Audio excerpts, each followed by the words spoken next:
Good morning, everyone, and thanks for joining me in this video. This Lakurawua group of terrorists, we know that from what we learned, that it was just in the Borno state and I think some other state in the far northern Nigeria, close to Niger Republic.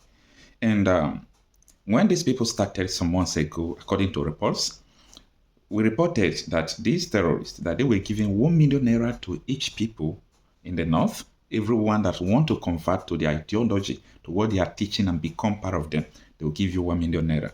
Now, we are told that this is not going to spread, that this is people are just the new people, they will copy it and so on and so forth.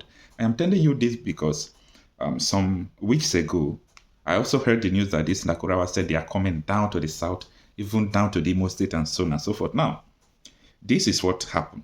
These people have left from that far north Bono, coming down little by little, started rustling cattle, killing people in Kebi state.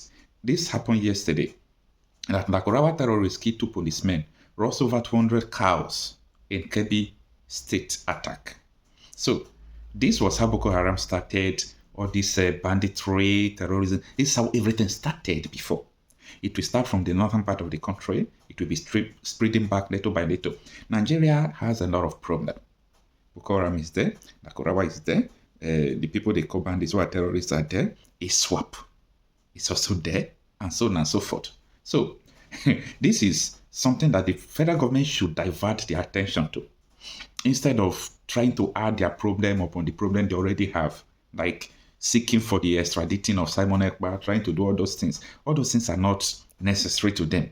Okay, Nigeria government already have a big problem that even the military, the police don't even have capacity to solve. So bringing another problem on top of the problem you already have is something that is abnormal. Now, Sahara reporters published that 2 policemen were killed and over 200 cows roasted by gunmen suspected to be members of Lakurawua terrorist group during an attack on Narsini village, Agungu local government area of Kebi state. It says that the incident occurred on Thursday around 11 p.m. when the terrorists, numbering over 50 and riding motorcycles, targeted a police checkpoint along Agwe Kanjiwa Road, Sahara reporters reported. After overpowering the officers, they proceed to rustle cows in the village. A local resident, Abubakar Auge, said the Lakurawua were more than 50 on motorcycles.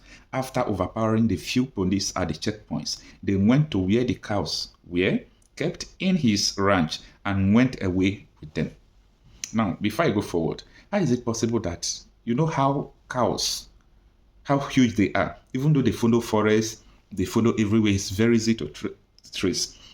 For you to understand the capacity of the terrorism cases in Nigeria. So for people to steal cows, you know that they are controlling the territory. They are controlling the area.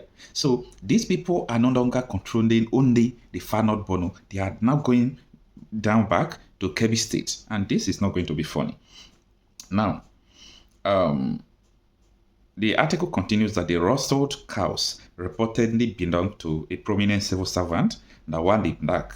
Narsini village is about 5 kilometers from Agungu town. Confirming the incident, the Agungu local government chairman, Andiyu Gulma, said a security meeting was underway and that security agents had been directed by the state governor to recover the stolen cows.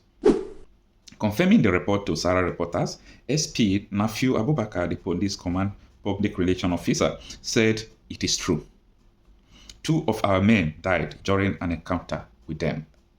He noted joint operation by the police and other security agencies have been intensified with a view to apprehend the bandits and recover the rustled cows. The Kebi State Commissioner of Police, Bello M. Sani, has already paid an on-the-spot assessment visit to the scene, as well as the Emir of Agungu, Abubakar added. Now, the problem I have, why I don't believe Nigeria system again. The problem I have is that any country, read my lips, any country that are unable to protect her citizens is a failed country. Any country that don't react when people are dying, it doesn't concern them, they normalize the killing of the people, it's no longer a country. It's no longer funny. Now, these people are already going south again. These people are already going south. Before you know, you will hear that Lakurawua is already in Delta State. Before you before you know, Lakurawua will be in the southwest. Lakurawua will be in the southeast. God forbid. I know that southeast is one of the toughest areas where terrorists will always go and meet their bad luck. Now, what I'm saying is that the Nigerian government, they know that they have already a very serious problem. They are not finding a way to solve it. They are not finding a way to talk about the issue of agitation going on. They are not finding a way to call people who are agitating and said, okay, what do you people want? Is it referendum? Is it this? Is it that? They are not even talking about, okay, now we have enough problem. For us to solve problem in the southeast, let us just release Nnamdi Kanu. Let us talk with these people. Now, Lakurawua, if that be the case, what is your problem? What do you people want? Now, I'm just saying, what do you want? What do you want? What do you want? It is clear what everyone wants. What the Biafrans want, what they want, everybody knows. What the Odua want, everybody knows. What the Boko Haram ISWAP want, everybody knows. They want Islamic country. And for that, they want Nigeria to become Islamic country. And if Nigeria did not divide, they want the whole country to become Islamic country. And this is not possible. This is not fair. It ought not to be so. And people are not talking. The other day, I was challenging the governors from the southeast that look at someone like Asari Dokupo was on a live broadcast honoring interview saying that his boys are fighting in the southeast. Up till now, nobody talks anything about it. Nobody discusses anything about it. Everybody just believe that maybe federal government, employ him, or federal government had a contract with him to do what? Anytime he said his men are fighting, that for example, his men go to maybe, for example, Ondo State to fight, in Imo State. Just look at what will happen that few days. You hear that a soldier died in Ondo. Because if an owl flies in the night crying and day breaks, a child dies. People from the village will say it is because of the owl that makes it to die.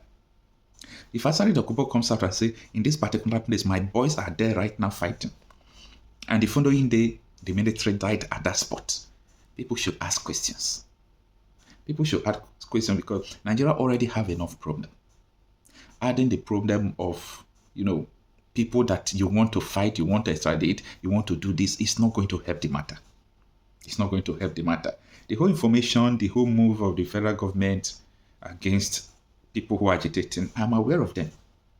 I'm aware of them. So let me say that too, because sometimes if you should say what you know, people will even come against you. And that is just what you hear, that people will come against you. So I am beginning to understand why so many media organizations are afraid to talk. Because government will come against you. The public who don't understand you will come against you. And a lot of people of interest, they will just have different interests in you. But you know what? Everybody must die. And one day, if you talk, you will die. And if you did not talk, you will die. So we are not afraid of saying what we know. Okay? We are not afraid of saying that. What we are saying is that it is obvious the federal government can't solve the insecurity situation in the country. It's obvious. It's obvious.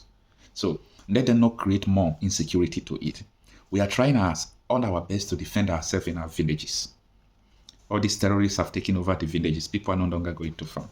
So just allow us to fight our fight, to make sure we clear our bushes. Don't add another problem to us.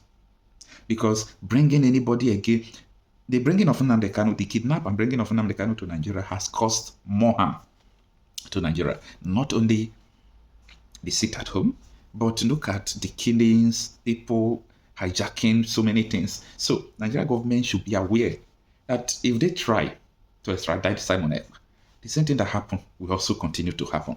And the worst thing is that either they hold Simon Ekpa down, they hold Nnamdi Kanu down, stop Wazurike, stop Asari Dokubo, Ojukwu is already dead, and so on and so forth. The idea is that this Biafra agitation will not die. It's bigger than everybody. It will not die. And people find reasons to continue the agitation because, for example, me, look at my bushes. Terrorists, filled with terrorists. People are not going to farm. People are being kidnapped every day. People are dying. So what do you have to tell me that I have a country that works? It doesn't make sense because we are dealing with reality and we are talking reality. So we are talking about what is going on.